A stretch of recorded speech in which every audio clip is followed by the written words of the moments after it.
श्री स्वामी समर्थ। नमस्कार, मी शर्मिला। माझ्या यूट्यूब चॅनलमध्ये माझ्या सगळ्या गोड यूट्यूब फॅमिलीचं आणि स्वामी भक्तांचं अगदी मनापासून स्वागत करते। आजचा दिवस तुम्हाला सुखाचा, आनंदाचा आणि स्वामीमय जाओ। तुमच्या मनातील सगळ्या चांगल्या इच्छा पूर्ण हो, हीच महाराजांच्या चरणी प्रार्थना करते आणि आपल्या याच्या नवीन व्हिडिओला सुरुवात करते। बघा, 25 जुलैपासून पवित्र श्रावण महिन्याची सुरुवात झालेली आहे आणि येत्या 4 ऑगस्टला दुसरा श्रावणी सोमवार आलेला आहे। तर हा अतिशय पवित्र आणि शुभ मानला जाणारा महिना आहे। हा संपूर्ण महिना भगवान महादेवांना समर्पित आहे। या महिन्यामध्ये भगवान महादेव भक्तांना आशीर्वाद देण्यासाठी पृथ्वीवरती आलेले असतात। त्यामुळे वातावरणामध्ये सकारात्मक लहरी खूप जास्त प्रमाणामध्ये जागृत असतात। संपूर्ण श्रावण महिन्यामध्ये भगवान महादेवांची पूजा करून या श्रावण महिन्यात येणाऱ्या प्रत्येक सोमवारी उपवास केला जातो आणि भक्तिभावाने महादेवांची पूजा केली जाते। या श्रावण महिन्यामध्ये प्रत्येक सोमवारी विविध धान्य हे शिवलिंगावरती शिवामूठ म्हणून अर्पण केले जातात। जेव्हा आपण ही शिवामूठ शिवलिंगावरती अर्पण करतो तेव्हा आपल्या हातून एक प्रकारचं दान जे आहे ते देवांना दिलं जातं आणि म्हणूनच शिवामूठ जी आहे ती अर्पण केली जाते। उद्या 4 ऑगस्टला दुसरा श्रावण सोमवार आलेला आहे। तर या दिवशीची शिवामूठ जी आहे ती तीळ असणार आहे। आता बघा, बऱ्याच जणांना प्रश्न पडला असेल की तीळ कोणत्या रंगाचे अर्पण करावे, पांढऱ्या रंगाचे की काळ्या रंगाचे अर्पण करावे। तर पहा, काळे तीळ जे असतात ते पितृदोष दूर करण्यासाठी वापरले जातात, परंतु हे काळे तीळ जे आहेत ते आपण शिवलिंगावरती सुद्धा अर्पण करत असतो। परंतु शिवामूठ म्हणून जेव्हा आपण तीळ अर्पण करतो त्यावेळेस आपण पांढरे तीळ अर्पण केले पाहिजेत। तर बघा, त्यानंतर उद्या शिवमूठ अर्पण करण्यासाठी तुम्हाला पांढरे तीळच वापरायचे आहेत। त्याचबरोबर धार्मिक दृष्टीने श्रावण महिन्यात येणाऱ्या प्रत्येक सोमवारला एक विशेष असं महत्त्व दिलं जातं आणि म्हणूनच या दिवशी व्रतासोबत भगवान महादेवांच्या पूजेसोबत काही प्रभावी उपायसुद्धा केले जातात। आणि या व्हिडिओमध्ये आज मी तुम्हाला एक अतिशय प्रभावी असा उपाय सांगणार आहे। उद्या दुसरा श्रावणी सोमवार आहे। तुम्ही शिवामूठ नाही अर्पण केली तरी चालेल, पण 21 तिळांचा अत्यंत पवित्र असा आणि प्रभावी उपाय प्रत्येकाने केले पाहिजे। त्यामुळे तुमच्या कामात तुम्हाला यश मिळेल, तुमची अडलेली कामे जी आहेत ती पूर्ण होतील आणि फक्त 24 तासांमध्ये तुमच्या घरामध्ये पैशाचे येण्याचे मार्ग मोकळे होतील। 7 पिढ्यांचे दारिद्र्य जे आहे ते नष्ट होईल। तर बघा, असा हा 21 तिळाचा अत्यंत प्रभावी उपाय कसा करायचा, कोणत्या वेळेत करायचा, याबद्दलची संपूर्ण माहिती आज या व्हिडिओमध्ये मी तुमच्यासोबत शेअर करणार आहे। त्यामुळे तुम्ही हा व्हिडिओ स्किप न करता शेवटपर्यंत नक्की पहा। चॅनलवर पहिल्यांदा नवीन आला असाल तर व्हिडिओला लाईक करा, चॅनलला सबस्क्राईब करा आणि असेच माहितीपूर्ण नवीन व्हिडिओ पाहण्यासाठी बेल आयकॉनला देखील प्रेस करा। त्यामुळे मी जेव्हा पण माझ्या चॅनलवरती नवीन व्हिडिओ अपलोड करेल त्याची नोटिफिकेशन अगदी सहजपणे तुमच्यापर्यंत पोहोचेल आणि तुम्ही एक पण व्हिडिओ मिस करणार नाही। तर बघा, आज या व्हिडिओमध्ये मी तुम्हाला जो उपाय सांगणार आहे तो अतिशय प्रभावी आणि सात्विक उपाय आहे। त्यामुळे तुम्हाला उद्या प्रत्येकाला हा उपाय जो आहे तो आवर्जून करायचा आहे। हा उपाय तुम्ही सकाळपासून संध्याकाळपर्यंत तुमच्या वेळेनुसार कधीही करू शकता, परंतु महादेवांची पूजा उपासना करण्यासाठी सर्वोत्तम काळ मानला जातो तो म्हणजे प्रदोष काळ।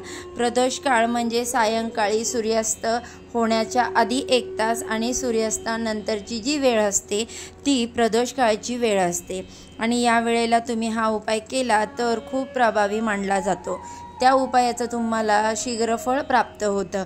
परंतु जर तुम्हाला सायंकाळी हा उपाय करणं शक्य नाही झालं तर तुम्ही सकाळी, दुपारी तुमच्या वेळेनुसार कधीही करू शकता। जर बघा, सतत तुम्हाला पैशांच्या आर्थिक अडचणी येत असतील, कष्ट आणि मेहनती करूनही तुमच्या कष्टाला मेहनतीला यश मिळत नसेल, बऱ्याच वेळा आपण प्रामाणिकपणे कष्ट करतो परंतु आपल्या कष्टाला हवं तसं यश मिळत नाही आणि म्हणूनच आपल्याला सतत पैशाच्या आर्थिक अडचणींना सामोरे जावं लागतं. बघा, इतर लोकांकडून उसणं देखील घेण्याची वेळ येते आणि आपण कर्ज देखील घेत असतो आणि हे कर्ज परत फेडण्यासाठी आपल्याकडे तेवढे पैसेसुद्धा येत नाहीत. कर्ज फेडण्यासाठी योग्य मार्ग मिळत नाहीत आणि म्हणून आपल्याला आपल्या आयुष्यातील सर्व आर्थिक समस्या ज्या आहेत त्या दूर करण्यासाठी हा उपाय जो आहे तो करायचा आहे. तसेच तुमच्या मनामध्ये भरपूर दिवसापासून एखादी इच्छा आहे. प्रत्येकाच्या मनामध्ये बघा काही ना काहीतरी इच्छा असतातच. माझ्यापासून ते तुमच्यापर्यंत कोणी असेल तरी त्याच्या मनात इच्छा असतातच आणि ती इच्छा पूर्ण व्हावी यासाठी आपण आपल्या आयुष्यामध्ये भरपूर प्रयत्न करतो. परंतु प्रत्येक वेळी प्रयत्न करूनही आपली इच्छा पूर्ण होते असं नाही आणि म्हणून बघा, आपल्या प्रयत्नांना नशिबाची साथ मिळावी, आपल्या सर्व इच्छा मनोकामना पूर्ण व्हाव्यात यासाठी देखील हा उपाय अतिशय प्रभावी मानला जातो. तर बघा, हा उपाय केल्यामुळे आपली अडलेली कामे पूर्ण होतात, आपल्याला प्रत्येक कामात यश मिळतं आणि म्हणून हा 21 तिळाचा उपाय तुम्ही आवर्जून करा. हा जो उपाय मी तुम्हाला सांगणार आहे तो तुम्ही घरी तुमच्या शिवलिंग असेल तर तिथे सुद्धा करू शकता आणि शक्य असेल तर तुम्ही मंदिरात जाऊन हा उपाय करा.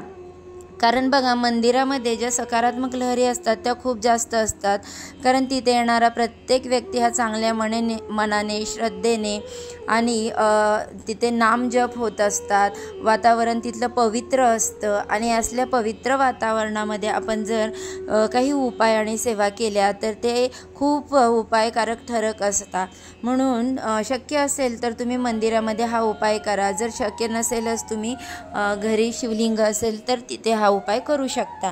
उपाय करण्यासाठी तुम्हाला उद्या सकाळी लवकर उठायचं आहे, स्वच्छ स्नान करायचं आहे, देवघरातील सगळ्या देवांची विधिवत पूजा करायची, धूप दीप अगरबत्ती लावून वातावरण प्रसन्न करायचं आणि नंतर हा उपाय करायचा आहे. उपाय करण्यासाठी तुम्हाला 21 पांढरे तीळ घ्यायचे आहेत. चांगले तीळ घ्या, कुठेही खराब झालेले काळे पडलेले असे तीळ घेऊ नका. 21 तीळ घेतल्यानंतर ते उजव्या हातामध्ये घ्यायचे आणि यानंतर तुम्हाला 16 वेळा कमलात्मक मंत्राचं पठण करायचं आहे. आता कमलात्मक मंत्र कोणता तो मी आता तुम्हाला सांगते की तुम्ही यूट्यूबवरून तुम्हाला मिळून जाईल आणि त्यानंतर बघा त्याचं तुम्हाला पठण करायचं आहे आणि आपली इच्छा मनोकामना पूर्ण करायची साठी हा जो उपाय आहे 21 तिळांचा आपण कमलात्मक मंत्र म्हणून तो जे हातामध्ये घेतलेले तीळ आहेत ते शिवलिंगावरती अर्पण करायचे आहेत. आणि आता हा उपाय तुम्ही घरीच केला असेल तर ते तुम्हाला निर्माल्यामध्ये टाकून द्यायचे आहेत आणि मंदिरामध्ये हा उपाय करणार असाल तर तिथे सुद्धा हे तीळ तुम्हाला जे वाहिलेले तीळ आहेत ते तुमच्या निर्माल्यामध्येच वाहिले जातात आणि तुमची ही इच्छा मनोकामना पूर्ण होण्यासाठी, आर्थिक समस्या दूर होण्यासाठी आणि आपली अडलेली कामे पूर्ण होण्यासाठी, मुलाबाळांची प्रगती होण्यासाठी हा 21 तिळांचा उपाय तुम्हाला करायचा आहे. त्याचबरोबर तुम्हाला मुठभर तीळ जे आहेत ते शिवलिंगावरती अर्पण करायचे आहेत. आता तुम्हाला वाटलं असेल की आपण या दिवशीची शिवामूठ तीळ आहे तर ती तीळ जे आहेत ते शिवामूठ म्हणून अर्पण करणार आहोतच. पण बघा, शिवामूठ अर्पण करणं हे वेगळं आणि हे शिवलिंगाचे तीळ अर्पण करणं तो का वेगळा आहे की कारण आपण मंत्र म्हणून आपण हे अर्पण केलेले असतात. त्यामुळे एक मुठभर पांढरे तीळ हातामध्ये घ्यायचे, 16 वेळा शिवगायत्री मंत्राचं पठण करायचं आहे. शिवगायत्री मंत्र हा घरातील आजारपण, दरिद्रता, भूतबाधा, आपल्या कुटुंबामध्ये असलेले आजारपण जे दूर करण्यासाठी खूप प्रभावी मानला जातो. म्हणून 16 वेळा या मंत्राचं पठण करायचं आणि उजव्या हाताच्या मुठीमध्ये जेवढे पांढरे तीळ बसतील तेवढे ते तुम्हाला शिवलिंगावरती अर्पण करायचे आहेत आणि दोन्ही हात जोडून आपल्या घरामध्ये असणाऱ्या सर्व समस्यांचं निराकरण किंवा निवारण होण्यासाठी, आजारपण दूर होण्यासाठी मनोभावे शिवशंकरांना प्रार्थना करायची आहे. तर हा देखील एक उपाय तुम्हाला करायचा आहे. हा उपाय तुम्ही शक्य असेल तर मंदिरामध्ये जाऊन करा किंवा मग घरी शक्य असेल तर घरी सुद्धा केला चालेल. तर असे हे 2 उपाय जे आहेत ते तुम्हाला दुसऱ्या श्रावणी सोमवारी करायच्या आहेत, आवर्जून करा. बघा, वर्षातून एकदाच केले जाणार हे उपाय आहेत. तीळ जे आहेत ते दारिद्र्यनाशक मानले जातात. जेव्हा आपण तिळाच्या संबंधित काही उपाय करतो तर ते खूप प्रभावी ठरत असतात. आता शिवामूठ अर्पण करायचीच आहे, पण शिवामूठ अर्पण करण्याव्यतिरिक्त आपल्याला हे 2 उपाय जे आहेत ते आवर्जून करायचे आहेत. स्त्री असो पुरुष असो कोणीही हे उपाय करू शकता. सुतक असेल, स्त्रियांना मासिक धर्म असेल तर तुम्ही हा उपाय करू नका. आता बघा, व्हिडिओ जर तुम्हाला आवडला असेल, मी सांगितलेली माहिती जर तुम्हाला थोडी जरी हेल्पफुल वाटली असेल तर व्हिडिओ तुमच्या कुटुंबासोबत मित्रमंडळींसोबत शेअर करा. चला तर मग आजच्या व्हिडिओचं इथे सेंड करते. उद्या अशाच छानशा माहितीसोबत पुन्हा उद्या नव्याने भेटू. सर्वांना श्री स्वामी समर्थ.